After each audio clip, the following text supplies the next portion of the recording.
अस्सलाम वालेकुम students, welcome back again. मैं मोहम्मद वकास हूँ, आपका केमिस्ट्री टीचर, और ये है आपका चैनल MWS केमिस्ट्री। आपको याद होगा प्रीवियस लेक्चर में हमने chapter number 1 first year chemistry basic concept का एटम और एविडेंस वाला टॉपिक जो है वो कवर किया था। ये हमारा लेक्चर नंबर 2 है और इसमें हम कवर करेंगे बड़े ही इंपॉर्टेंट और इंटरेस्टिंग टॉपिक्स को, जो कि हैं molecule, ion and molecular ion. तो आइए हम स्टार्ट करते हैं with molecule.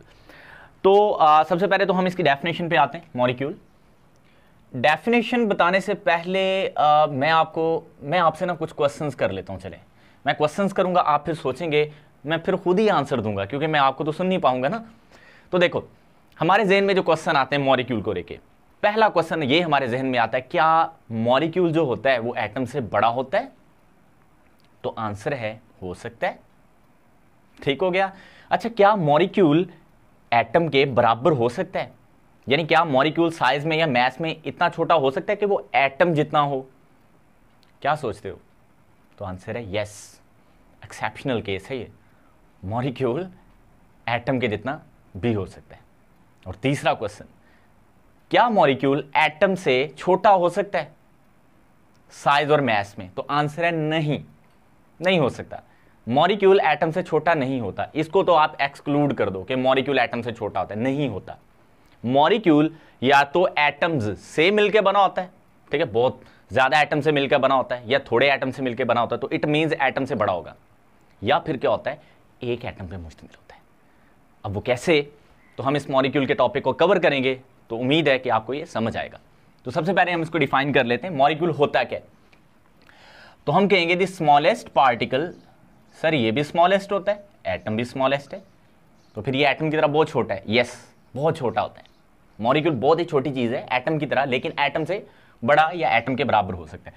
The smallest particle of a pure substance, of a pure substance which can exist independently,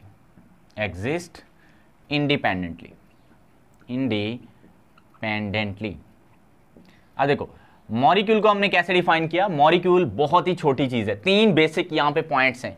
एक तो स्मॉलेस्ट पार्टिकल। मॉलिक्यूल क्या होता है? स्मॉलेस्ट पार्टिकल होता है। किसका होता है? प्योर सब्सटेंस का। चलो स्मॉलेस्ट पार्टिकल वाली बात तो समझ आती है। सर ये प्योर सब्सटेंस क्या होती है? तो इसको जरा समझते हैं। केमिस्ट्री में प्योर सब्सटेंस हम उस चीज को कहते हैं जिसको हम सिंपल फिजिकल मैथड से जो है वो अलग ना कर सकें। लाइक अगर हम वाटर की बात करें, वाटर एक कंपाउंड है, ठीक है, उसमें जो अब ये एक प्योर सब्सटेंस है क्योंकि वाटर का जो फॉर्मूला है वो H2O होता है, तो इसको हम सिंपल तरीके से फिजिकली तोड़ के अलग नहीं कर सकते हाइड्रोजन और ऑक्सीजन को। हाँ, केमिकल तरीकों से अलग किया जा सकता है। तो it means water is a pure substance. Distilled water की बात करूं जिसमें सिर्फ पानी होगा, उसमें और आयंस वगैरह सॉल्ट्स वगैरह नहीं होंगे। तो अब पानी जो वाटर है H2O, उसका जो सबसे छोटा यूनिट है वो H2O है। वाटर का सबसे छोटा यूनिट H2O है। अब वाटर प्योर सब्सटेंस है, उसका जो सबसे छोटा यूनिट होगा उसको मॉलिक्यूल कहेंगे। और उसके लिए एक शर्त है कि वो क्या हो? विच कैन एग्जिस्ट इंडिपेंडेंटली, वो आजादाना अपना वजूद बरकरार रखता हो, तो हम उसको मॉलिक्यूल कहते हैं। ठीक है, एग्जांपल्स में लिखता हूं, आपको थोड़ी सी चीजें मजीद समझ आएंगी, फिर हम इसको क्लासीफाई करते हैं मॉलिक्यूल्स को। लाइक हमारे पास helium, neon, argon, krypton, xenon, radon. You are very familiar with these elements. ये एलिमेंट्स हैं और ये नोबल गैसेस हैं 8th A ग्रुप की। इनको हम क्या बोलते हैं? Noble gases. सर ये भी मॉलिक्यूल होते हैं? हमने तो पढ़ा ये एटम होते हैं। यही मैं शुरू में बात कर रहा था। ये जो हमारे पास मॉलिक्यूल्स है ना, ये बहुत ही छोटे होते हैं और ये इतने छोटे हैं कि ये एटम के बराबर होते हैं। यानी ये एटम भी हैं and they are molecules as well. And such type of molecules are called mono atomic molecules. इस पे हम आगे जाके बात करते हैं, लेकिन अभी आप ये याद रखोगे ये मॉलिक्यूल्स हैं। और एग्जांपल्स लिखता हूं। अब मैं वो मॉलिक्यूल लिखूंगा जो दो एटम से मिलकर बने होते हैं, like N2, O2, F2, Cl2, Br2, I2, है ना, H2, हाँ ये तो मैं भूल ही गया, HCl। अब देखो ये भी दो एटम से मिलकर बना है। सर नहीं, 3 से है, एक H, एक C, एक L। नहीं, ये H हाइड्रोजन का सिंबल है और Cl क्लोरीन का है, तो ये दो ही एटम से मिलकर बना हुआ है। और भी हमारे पास HBr, HI, है ना, CO, ये भी दो एटम से मिलकर बना हुआ है। अब हम 3 वाले चलो लिख लेते हैं, H2O, अब ये 3 से NH3, ये 4 से, है ना, H2O2, ये 4 से, CH4, ये 5 एटम से मिलकर बना हुआ है, एंड सो ऑन। ये मॉलिक्यूल लिख रहा हूँ मैं सारे। और एग्जांपल है हमारे पास लाइक C6, H12, O6, है ना, S8, P4, C12, H22, O11, ETC। अभी मैं और भी लिखूंगा, लेकिन अभी मैंने ये सारे मॉलिक्यूल्स लिखे हैं। These are all molecules. अब इसमें ये जो मैंने ये वाले लिखे हैं, ये और टाइप के मॉलिक्यूल्स हैं, ये और टाइप। तो इसमें अब बहुत सारी क्लासिफिकेशन है। लाइक अगर मैं और लिखूं, यहाँ पे मैं ETC को हटा के यहाँ पे एक हीमोग्लोबिन लिखता हूँ, जो आपकी बुक में मेंशन भी है, हीमोग्लोबिन। अब ये हीमोग्लोबिन भी एक मॉलिक्यूल होता है, ऑलराइट। तो अब ये सारे जो मैंने लिखे हैं ना, these are molecules, these are called molecules. अब इनको हमने करना है क्लासिफाई। अब मॉलिक्यूल्स को जो हम क्लासिफाई करते हैं वो डिफरेंट बेसिस पे। मॉलिक्यूल्स कई तरह के हो सकते हैं टाइप्स के लिहाज से, so we have to classify the molecules. So हम क्लासिफिकेशन ऑफ मॉलिक्यूल्स पे बात करेंगे। क्लासिफिकेशन ऑफ मॉलिक्यूल्स, क्योंकि वैसे हमें समझ नहीं आना कि मॉलिक्यूल्स चूंकि बहुत सारी टाइप्स के होते हैं, तो जब हम इनको क्लासिफाई करेंगे तो हमें क्लियरली फिर पता चलेगा कि हम इनको कैसे कैटेगोरिकली जो है वो अलग अलग आइडेंटिफाई कर पाते हैं। तो सबसे पहले जो मैं क्लासिफिकेशन करूंगा वो होगी number 1, on the basis of their atomicity. अब सर ये एटॉमिसिटी क्या होती है? हमें तो पहले एटॉमिसिटी बताएं, क्योंकि हमें तो एटॉमिसिटी का नहीं पता। हमने मॉलिक्यूल को क्लासिफाई करना है किस बेस पे? यस, एटॉमिसिटी की बेस पे। जैसे पॉपुलेशन होती है ना, लाइक एक सिटी में रहने वाले लोगों की तादाद, किसी कंट्री में रहने वाले लोगों की तादाद, तो उसको हम पॉपुलेशन कहते हैं। इसी तरह एक मॉलिक्यूल के अंदर कितने एटम्स हैं, that is the atomicity of that particular molecule. Again the number of atoms present in a molecule is called its atomicity. तो पहले हम एटॉमिसिटी को डिफाइन कर लेते हैं। The number of atoms present in a molecule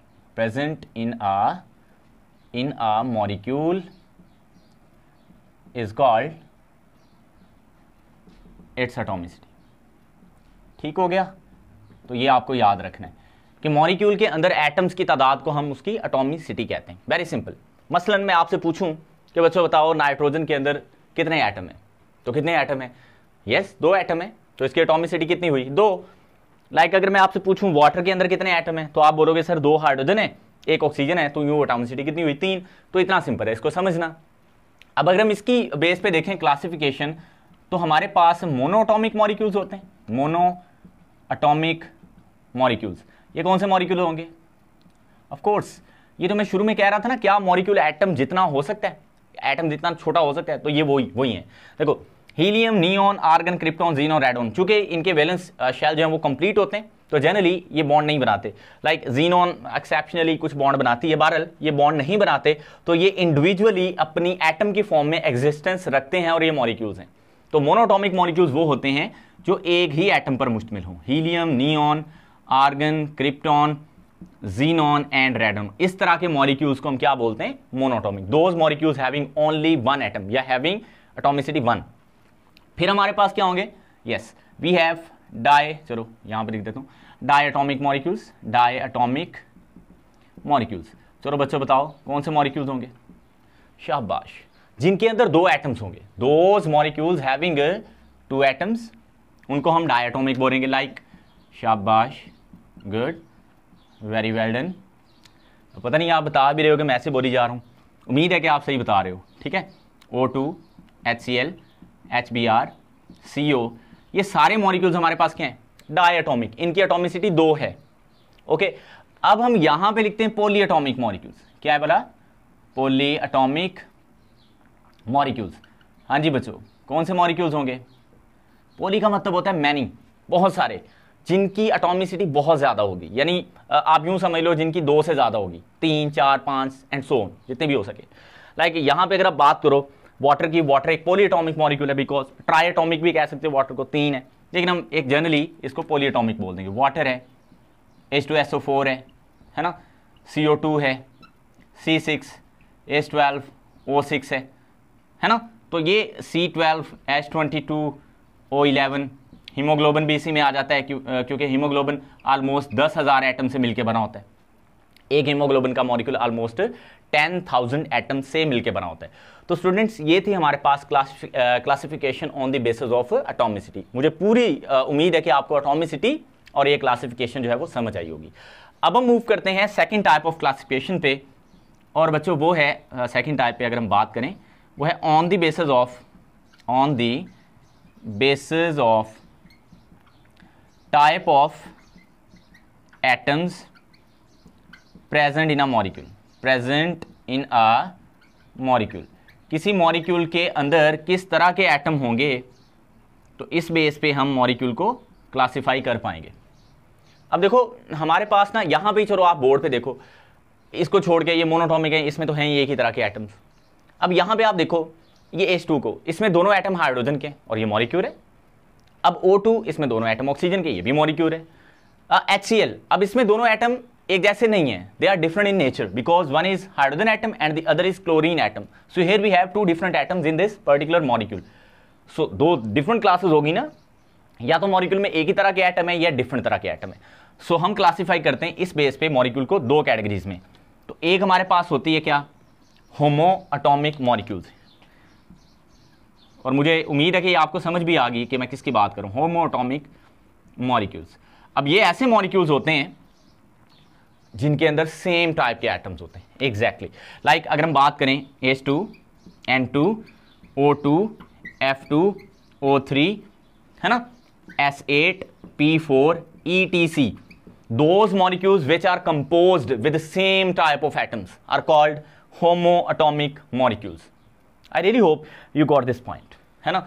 अब आप खुद इसमें देखिएगा कौन से होमोटॉमिक है। अच्छा, ये जो मोनोटॉमिक होते हैं ना, ये होमोटॉमिक ही होते हैं क्योंकि ये एक ही एटम से मिलकर बने होते हैं। मैं लिख भी देता हूँ ताकि आपको याद रहे, हीलियम, नियोन वगैरह। तो जो मोनोटॉमिक है वो तो हैं ही होमोटॉमिक ना, क्योंकि वो एक ही एटम से मिलकर बने हुए हैं, तो वो एक ही तरह का होगा। दूसरे हमारे पास जो होंगे वो क्या होंगे, heteroatomic molecules, and these are those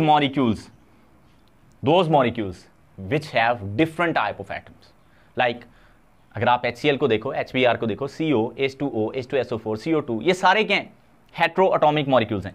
so we can write as HCl, CO, HBr। Atomicity इनकी कुछ भी हो सकती है, 2, 3, 4, 5, 6 समथिंग जो भी हो, लेकिन डिफरेंट एटम्स होंगे, ठीक है। We are concerned with their type of atoms in this classification. So haemoglobin as well in this class, C12H22O11, और आपने खुद देखना है इसमें कौन कौन सी एग्जांपल्स आ सकती हैं। लाइक ये सेम एटम्स वाले छोड़ के बाकी सारे ही जो हैं वो आपको हेट्रोएटॉमिक नजर आ रहे हैं। सो ये हमारे पास दो तरह की क्लासिफिकेशन होगी। एक थी ऑन द बेसिस ऑफ क्या, yes, on the basis of atomicity, and दूसरी थी on the basis of type of molecules. अब जो थर्ड है वो है on the basis of size. अब उसमें हम क्लासिफाई करेंगे माइक्रो एंड मैक्रो मॉलिक्यूल्स। आइए देखते हैं।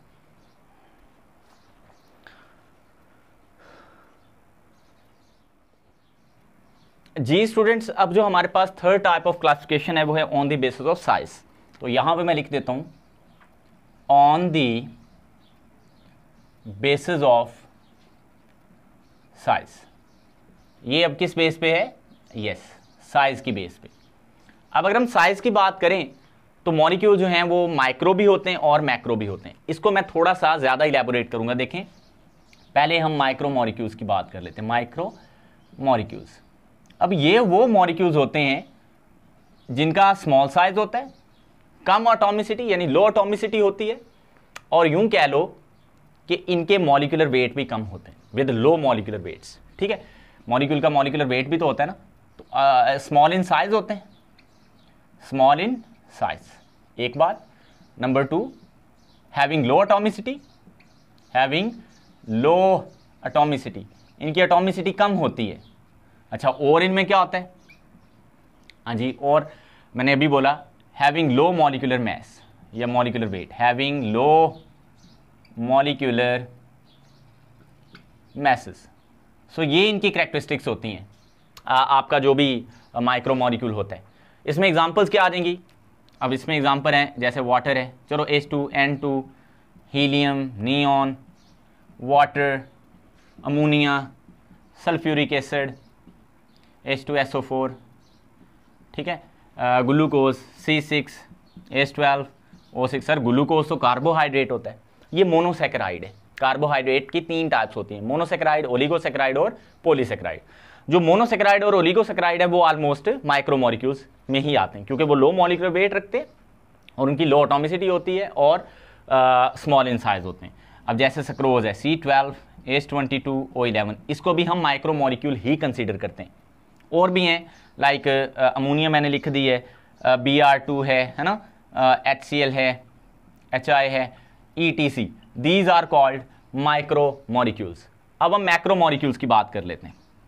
मैक्रोमोलिक्यूल्स, अब ये वो मॉलिक्यूल्स होते हैं, मैं अभी इनके बारे में लिखूंगा नहीं, आपको मैंने ऊपर लिख के बता दिया, आप खुद उसको जो है वो थोड़ा सा चेंज कर लें। लाइक यहाँ पे मैंने लिखा है स्मॉल इन साइज, ये क्या हो गया, लार्ज इन साइज, खुद लिखना है।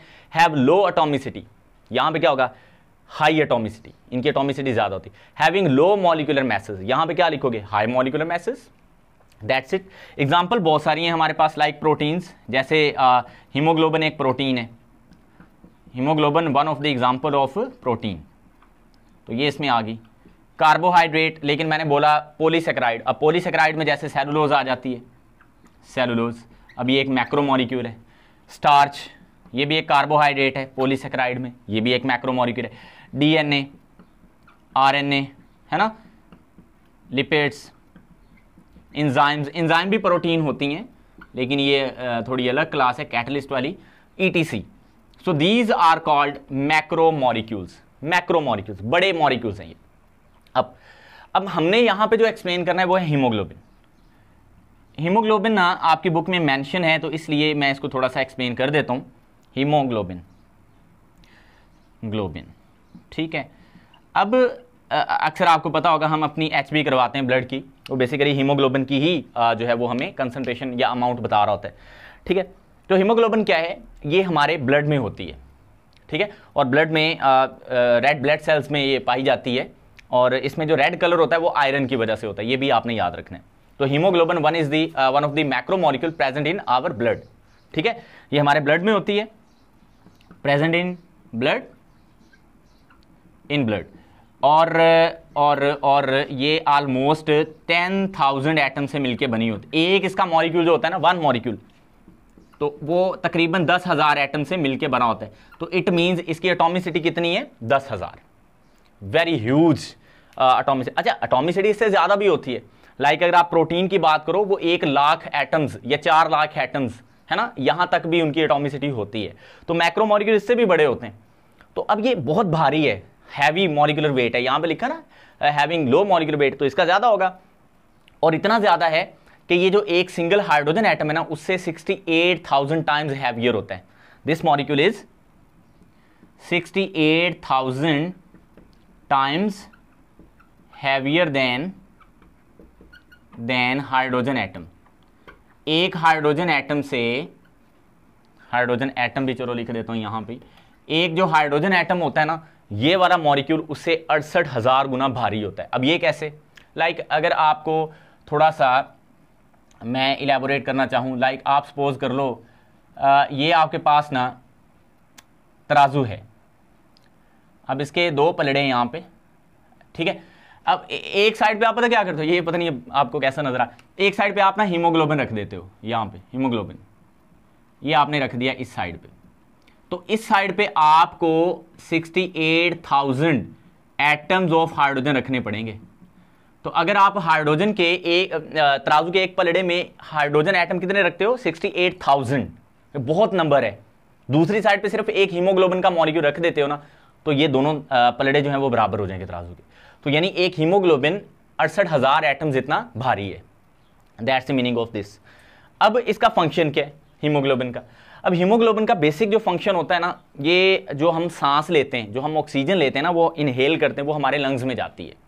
तो लंग्स में सर्कुलेट कर रहा होता है ब्लड, तो उस ब्लड में हीमोग्लोबिन जो होती है वो ऑक्सीजन को अपने साथ बाइंड करती है, और फिर वो ब्लड पूरी बॉडी में हमारी में सर्कुलेट करता है। तो यूं हमारा ब्लड ऑक्सीजनेटेड रहता है विद दिस हीमोग्लोबिन, ठीक है। और मैं इसका फंक्शन दोबारा बता देता हूँ। हीमोग्लोबिन जो है वो क्या करती है, कैरी करती है ऑक्सीजन को from our lungs and distribute it to all parts of our body. तो ये इसका काम होता है, ये आपने याद रखना है। मजीद जो है वो मॉलिक्यूल्स के बारे में मैं आपको सारा इलेबोरेट कर चुका हूँ। आई रियली होप कि ये मॉलिक्यूल वाला टॉपिक आपको क्लियरली समझ आया होगा। अब हम मूव करेंगे आयन पे। अगर आपको मॉलिक्यूल वाला टॉपिक समझ आ गया यहाँ तक तो आप वीडियो को लाइक कर दें। चलें जी आगे मूव करते हैं आयन पे।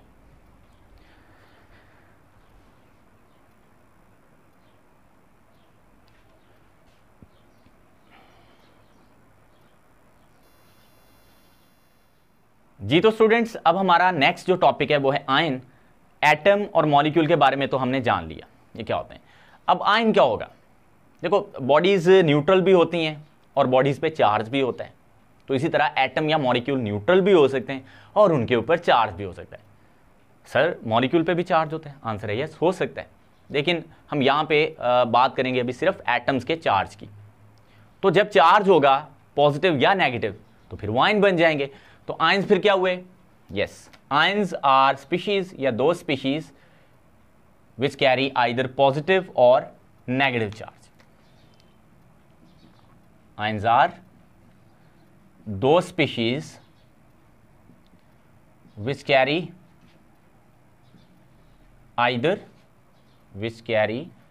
either positive or negative charge। Negative charge. Ions हम उन स्पीशीज को कहते हैं जिनके ऊपर या तो पॉजिटिव या फिर नेगेटिव चार्ज होता है। अब कैसे? एग्जांपल्स मैं पहले लिख देता हूं फिर आपको समझाता हूं कैसे होता है। जैसा कि अगर हम बात करें H पॉजिटिव की, अब हाइड्रोजन एटम है लेकिन H पॉजिटिव अब आयन बन गया, चार्ज आ गया ना। सोडियम एटम है लेकिन चार्ज आ गया तो आयन बन गया। K एटम है, चार्ज आ गया तो आयन बन गया।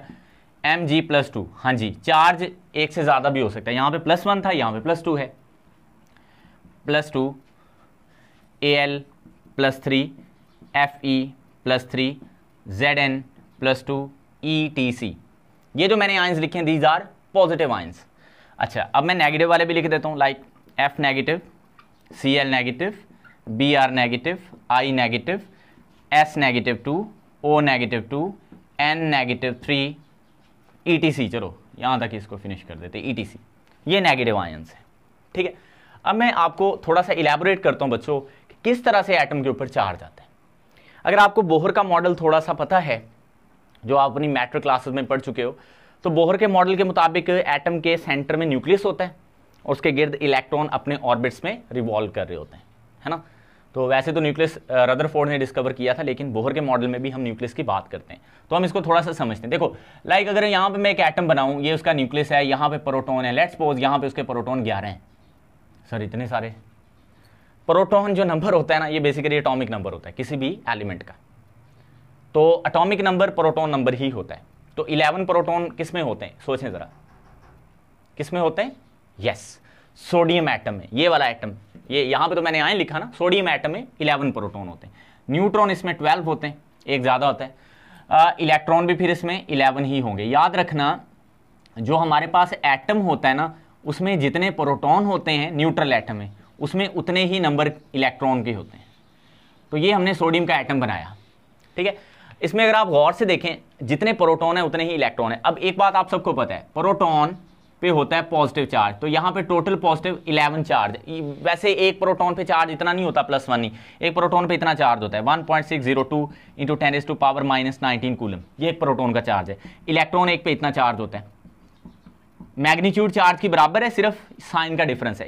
ये प्रोटॉन पे चार्ज है और ये इलेक्ट्रॉन पे चार्ज है। एक एक प्रोटॉन और एक एक इलेक्ट्रॉन की बात करूं तो अगर 11 प्रोटॉन है, इसको 11 से मल्टीप्लाई कर दोगे सिंपली। अच्छा इलेक्ट्रॉन भी फिर 11 है तो 11 नेगेटिव होगा। अब जितने प्रोटॉन है यहां पे उतने ही इलेक्ट्रॉन है, तो ओवरऑल एटम के ऊपर कोई भी चार्ज नहीं है। तो ये वाला एटम हमारा न्यूट्रल है, यानी सोडियम। लेकिन अगर क्या होता, अगर ये इलेक्ट्रॉन हम आखिरी शेल वाला ये वाला रिमूव कर देते तो फिर इसमें क्या होता, यानी ये सोडियम था तो सोडियम से ये बन जाता Na पॉजिटिव। क्यों Na पॉजिटिव बना? इलेक्ट्रॉन निकल गया। क्योंकि अब ना इसमें प्रोटॉन तो उतनी है, प्रोटॉन में तो चेंज नहीं आया, 11 है, एक इलेक्ट्रॉन कम हो गया, इलेक्ट्रॉन 10 बचे। तो ओवरऑल जो एक प्रोटॉन है, क्योंकि इन पे नेगेटिव था इन पे पॉजिटिव था, तो ओवरऑल एक पॉजिटिव बचा ना। यस, तो इसी वजह से यहां पे चार्ज आया।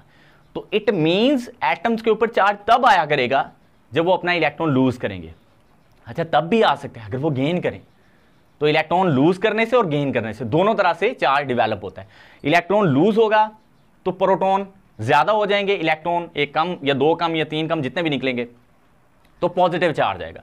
और अगर इलेक्ट्रॉन आएंगे, एटम के अंदर आएंगे, इलेक्ट्रॉन आएंगे तो क्या होगा, फिर उसके अंदर नेगेटिव चार्ज ज्यादा हो जाएगा। Is that clear?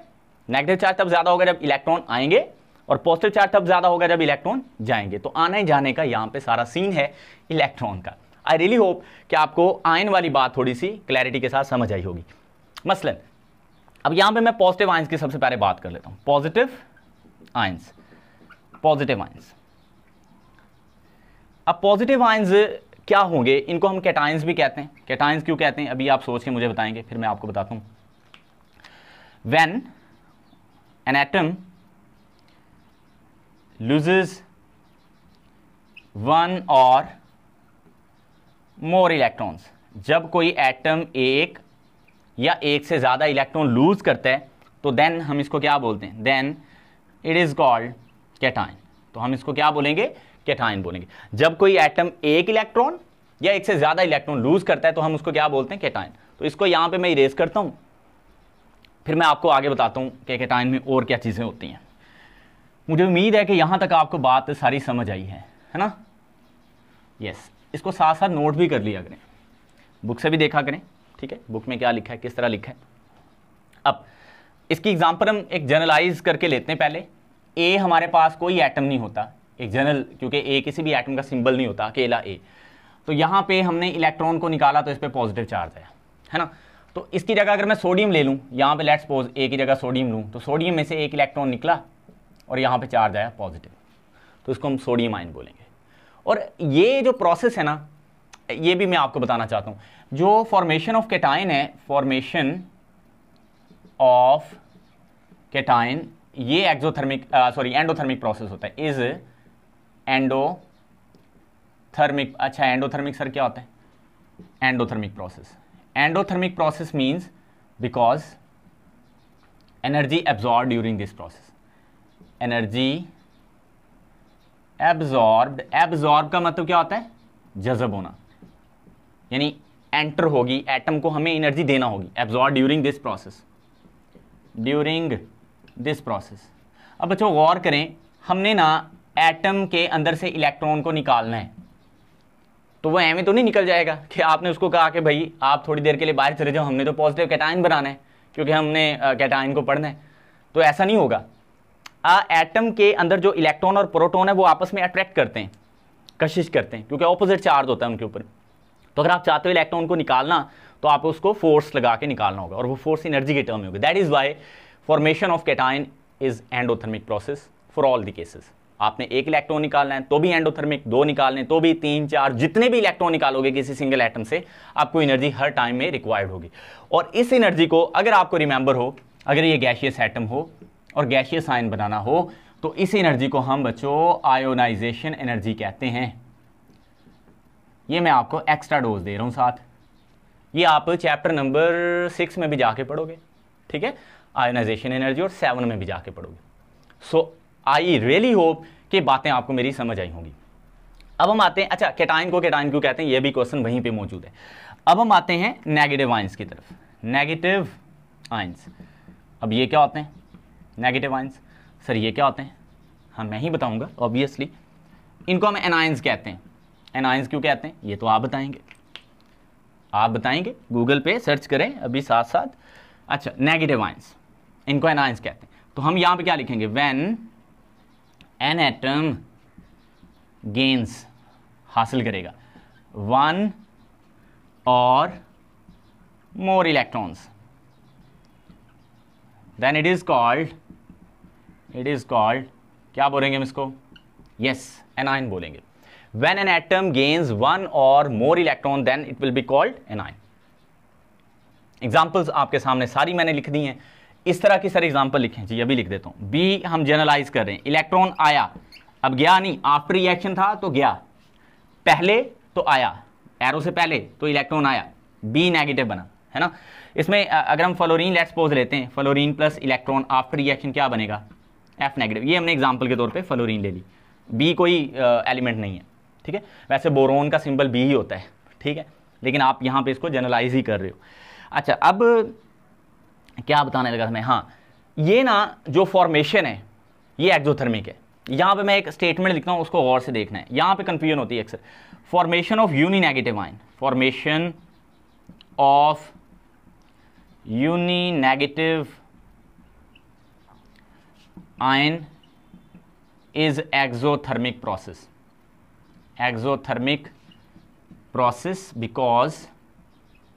because हाँ जी, एनर्जी क्या होगी, शाबाश, energy evolved during this process.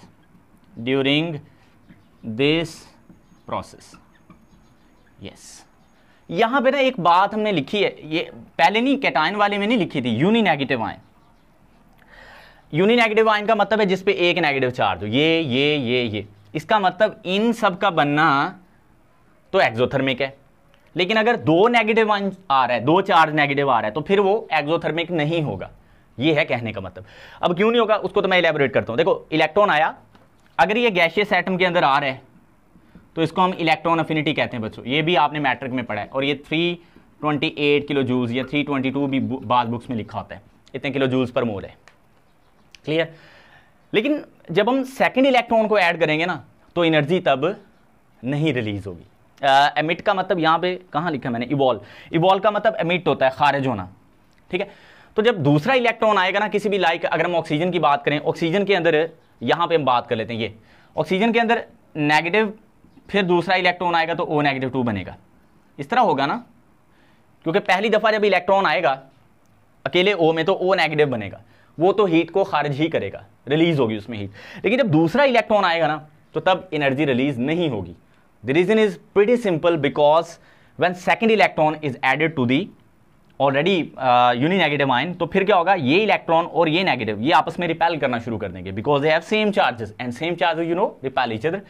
सो यही वजह है सिर्फ यूनिनेगेटिव आयन की फॉर्मेशन जो होती है वो एक्सोथर्मिक होती है। बाय द वे, कैटायन की जो फॉर्मेशन है पॉजिटिव आयंस की, वो हर टाइम में एंडोथर्मिक ही होती है। लेकिन नेगेटिव आयंस के केस में सिर्फ यूनिनेगेटिव आयन की फॉर्मेशन एक्सोथर्मिक है। इसके अलावा अगर ट्राई नेगेटिव होगा तो वो एंडोथर्मिक ही होगा, लाइक कैटायंस फॉर्मेशन। अब क्वेश्चन वहीं पे है कि पॉजिटिव आयन को हम कैटायन और नेगेटिव आयन को एनायन क्यों कहते हैं। अगर आपको मैं बता देता हूं, ठीक है, मैं यहां पे इरेज करके थोड़ा सा बताता हूं आपको। देखें, अगर आप इलेक्ट्रोलाइटिक सेल की बात करें तो उसमें दो तरह के इलेक्ट्रोड्स होते हैं। वैसे तो गिल्वेनिक सेल भी होता है, यहाँ पे मैं इलेक्ट्रोलाइटिक सेल की बात कर रहा हूँ, ये समझना थोड़ा सा आसान होगा आपके लिए। पॉजिटिव और ये नेगेटिव। जिस इलेक्ट्रोड को हमने पॉजिटिव टर्मिनल से जोड़ा है हम उसको एनोड कहते हैं, जिसको नेगेटिव से जोड़ा है उसको हम कैथोड कहते हैं। अगर यहाँ पे दो तरह के आयंस हैं, let's suppose we have Na positive and Cl negative, तो बच्चों सोचो, पॉजिटिव को हम एनोड कहते हैं और नेगेटिव को हम कैथोड कहते हैं। अब आप मुझे ये बताओ, यहाँ पे जो क्लोराइड आयन है यानी नेगेटिव आयन, ये किस तरफ जाएगा, नेगेटिव की तरफ तो नहीं जाएगा, वो रिपेल करेगा, तो उसको किस तरफ जाना होगा, पॉजिटिव की तरफ। तो चूंकि नेगेटिव आयन किस तरफ जाता है, एनोड की तरफ, यही वजह है नेगेटिव को हम एनायन कहते हैं। अब ये पॉजिटिव कैथोड की तरफ जाएगा, नेगेटिव की तरफ, तो इसलिए हम इसको कैटायन कहते हैं। अब इसमें एक चीज रह गई है, पॉली एटॉमिक आयंस और मॉलिक्यूलर आयंस, तो अब हम उसको एक्सप्लेन करेंगे जी। तो बच्चों, इस वीडियो का, इस लेक्चर नंबर 2 का ये आखिरी टॉपिक है। थक तो नहीं गए, बस ये छोटा सा है, मैक्सिमम 8 से 10 मिनट होंगे इस पे, ठीक है। इसमें पॉली एटॉमिक आयंस रह गया जो अभी आयन का हिस्सा है, और नेक्स्ट हम मॉलिक्यूलर आयन को एक्सप्लेन करेंगे। देखो, जो मैंने अभी सारा आपको पढ़ाया ना, ये सारा ही इंपॉर्टेंट था। लाइक मॉलिक्यूल से भी क्वेश्चंस आते हैं, हीमोग्लोबिन से वो क्वेश्चन कर लेते हैं, मॉलिक्यूल क्या आता है, इसकी टाइप्स वगैरह जनरल पूछ लेते हैं, ठीक है। और सबसे इंपॉर्टेंट यहाँ पे वो आपसे मॉलिक्यूलर आयन के बारे में पूछता है, और आयन में से सिर्फ वो ये पूछता है कि अक्सर कैटायन और एनायन में क्या डिफरेंस है, या वो ये पूछता है कैटायन की फॉर्मेशन एंडोथर्मिक और यूनिनेगेटिव आयन की फॉर्मेशन एक्सोथर्मिक क्यों होती है, वो मैं आपको ऑलरेडी बता चुका हूँ, ठीक है। मॉलिक्यूलर आयन अलग से एक इंपॉर्टेंट शॉर्ट क्वेश्चन है, तो ये जितने भी आर्टिकल्स अभी तक हमने पढ़े हैं इसमें से कोई भी क्वेश्चन लॉन्ग नहीं आता, ठीक है, ये भी याद रखना है। आयन, क्योंकि बाज़ आप फिर बाज़ औक़ात कमेंट्स करके पूछ रहे होते हैं कि सर ये बताया करें आप, इंपॉर्टेंट क्या और कम इंपॉर्टेंट क्या, लॉन्ग क्या शॉर्ट क्या, तो अभी तक हमने कोई भी लॉन्ग कवर नहीं किया। ऑलराइट बेटा, तो अब आगे बढ़ते हैं। अब हमारे पास है क्या, यस, अब हमारे पास है मॉलिक्यूलर आयन और आयन में पॉली एटॉमिक आयंस। अभी आयंस का हिस्सा रहता है पॉली एटॉमिक आयंस। अब देखो, अभी तक जो हमने आयंस को स्टडी किया ना, वो एक ही एटम पे मुश्तमिल थे। अब कुछ आयंस ऐसे भी होते हैं जो पॉली एटम्स पे मुश्तमिल होते हैं, यानी मैनी एटम्स पे मुश्तमिल होते हैं। लाइक अगर आप बात करो सल्फ्यूरिक एसिड के सल्फेट आयन की, या सल्फेट आयन कहीं और से भी आ सकता है, लाजमी तो नहीं सल्फ्यूरिक एसिड से आए, तो सल्फेट आयन। अब सल्फेट आयन में पर गौर करें, इसको सल्फेट आयन कहते हैं, मैं लिख भी देता हूँ सल्फेट आयन। इसमें अगर आप गौर से देखें तो इसमें सल्फर का एक एटम है और ऑक्सीजन एलिमेंट के 4 एटम है, तो यूं टोटल मिला के 5 एटम्स पर मुश्तमिल ये आयन है। तो हम इसको क्या बोलेंगे, ऐसा आयन है जो पॉलीएटॉमिक है, पॉलीएटॉमिक है। अब फॉस्फेट है जैसे PO4-3, that is called phosphate ion, phosphate ion. अब इसमें भी ज्यादा एटम्स हैं, है ना। कार्बोनेट होता है CO3-2, that is called carbonate ion, carbonate ion. अच्छा, नाइट्रेट आयन होता है NO3-1। ये बच्चों आपने याद रखने, ये आपको पूरी केमिस्ट्री में काम आएंगे, नाइट्रेट आयन। इनके स्ट्रक्चर तो अभी हम यहाँ पे हम नहीं बनाएंगे, सिंपली आप याद रख लो, ठीक है। इसके अलावा हमारे पास पर मैग्नेट के MnO4 का MnO4 नेगेटिव जो होता है, इसको हम बोलते हैं पर मैग्नेट आयन, मैग्नेट, हाँ जी मैग्नेट आयन, ये बनेगा। और डाइक्रोमेट आयन Cr2O7-2, इसको हम बोलते हैं डाइक्रोमेट आयन। अच्छा, यहाँ पे ना आप एक चीज़ सारों में गौर करें, एक तो ये जो पॉलीएटॉमिक आयंस की हमने एग्जांपल्स दी हैं सारे नेगेटिव वाले हैं, मोस्ट ऑफ दी, बल्कि सारे ही नेगेटिव वाले हैं। और सबके लास्ट में ना 8 8 8 8 8 8, ये 8 8 वाला नहीं है, ATE8 है, तो नेगेटिव आयंस के साथ साथ यही आ रहा है। अब ना आखिरी टॉपिक है हमारा मॉलिक्यूलर आयन, बहुत इंपॉर्टेंट है, शॉर्ट सा टॉपिक है मॉलिक्यूलर आयन, जैसे कि नाम से ही जाहिर हो रहा है मॉलिक्यूलर आयन। अच्छा, यहाँ पे बच्चों एक बात बताऊँ आपको, आप बहुत मिस्टेक करते हो।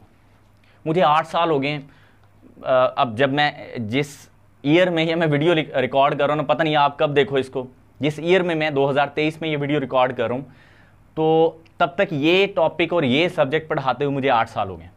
और जब मैं बच्चों के पेपर चेक करता हूँ ना मॉलिक्यूलर आयन वाले, तो अक्सर स्टूडेंट्स की ये डेफिनेशन गलत होती है। वो लिखते हैं व्हेन एन एटम लूजेस और गेन 1 और more electron, this is called molecular ion. नहीं, मॉलिक्यूलर आयन तब बनेगा जब एक मॉलिक्यूल से इलेक्ट्रॉन निकलेंगे या आएंगे, एटम से निकलेंगे आएंगे तो हम उसको सिंपल आयन बोलेंगे। अगर किसी मॉलिक्यूल से इलेक्ट्रॉन निकलेंगे या आएंगे तब हम उसको मॉलिक्यूलर आयन बोलेंगे।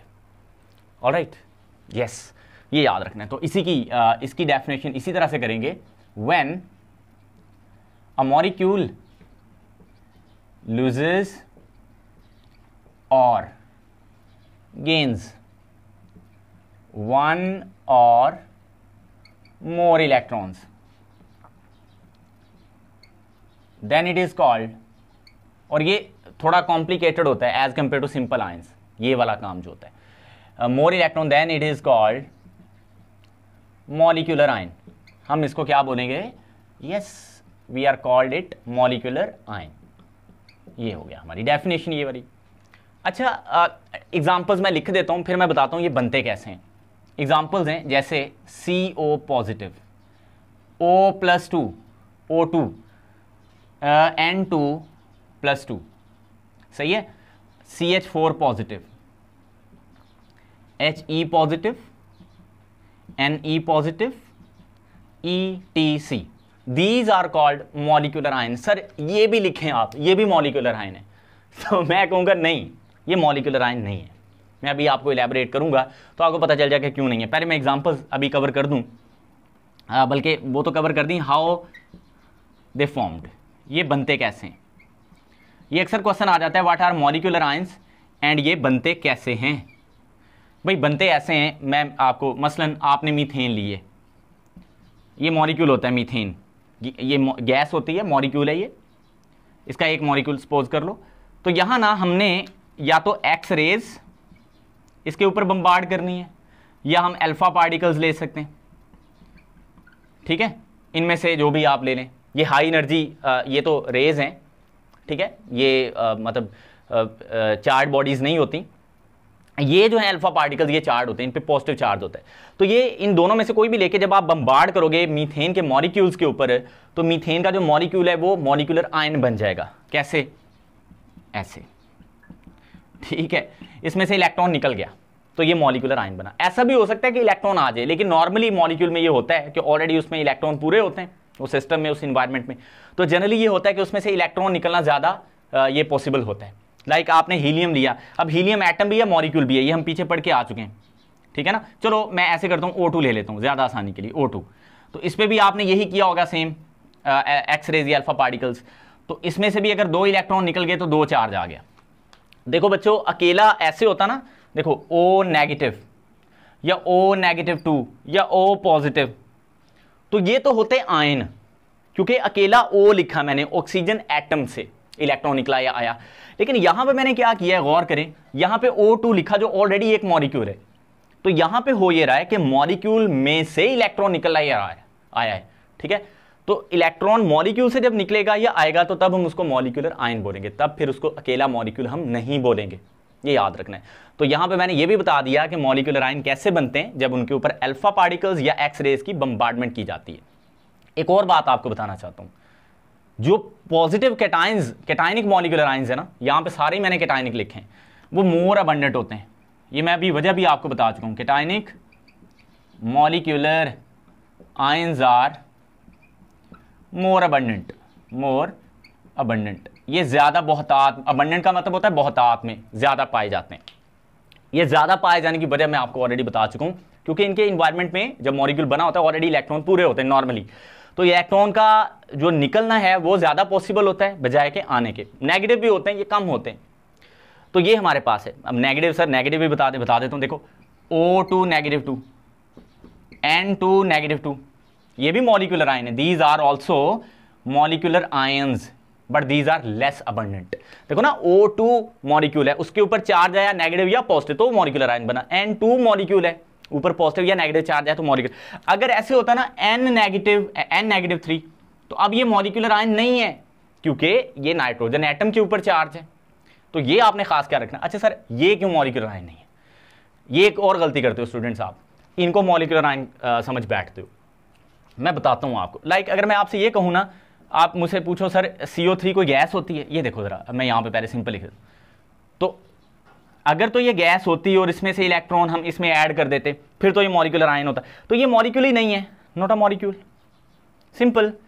तो जब ये मॉलिक्यूल ही नहीं है तो इसको फिर हम मॉलिक्यूलर आयन भी नहीं बोलेंगे। इसी तरह सर SO4, चलो SO4 भी ले लो, तो SO4 भी कोई मॉलिक्यूल नहीं होता। हाँ, SO3 मॉलिक्यूल होता है गैस, SO2 भी होती है, लेकिन SO4 कोई मॉलिक्यूल होता ही नहीं। तो जब ये मॉलिक्यूल ही नहीं है तो जो SO4 -2 बना हुआ है ये भी मॉलिक्यूलर आयन फिर नहीं होगा, because this is not a molecular ion. ये तो हमारे पास है नॉट अ मॉलिक्यूल नहीं है, तो फिर ये मॉलिक्यूलर आयन भी नहीं होगा। आई रियली होप स्टूडेंट्स आपको ये लेक्चर क्लियरली समझ आया होगा। अगर आपको समझ आया, आपने भी देखा, अगर आपको अच्छा लगा, अपने दोस्तों के साथ भी शेयर करें ताकि उनका भी फायदा हो। वीडियो को लाइक करना जरूर, हाँ वीडियो को लाइक करना मत भूलिएगा, ठीक है। तो इस लेक्चर में मैं दोबारा रिपीट कर देता हूँ, हमने कवर किया है मॉलिक्यूल को, आयन को और मॉलिक्यूलर आयन को। तो नेक्स्ट लेक्चर नंबर 3 में हम आगे जो टॉपिक आ रहे हैं आइसोटोप्स वगैरह उनको एक्सप्लेन करेंगे। तब तक के लिए अल्लाह हाफिज़।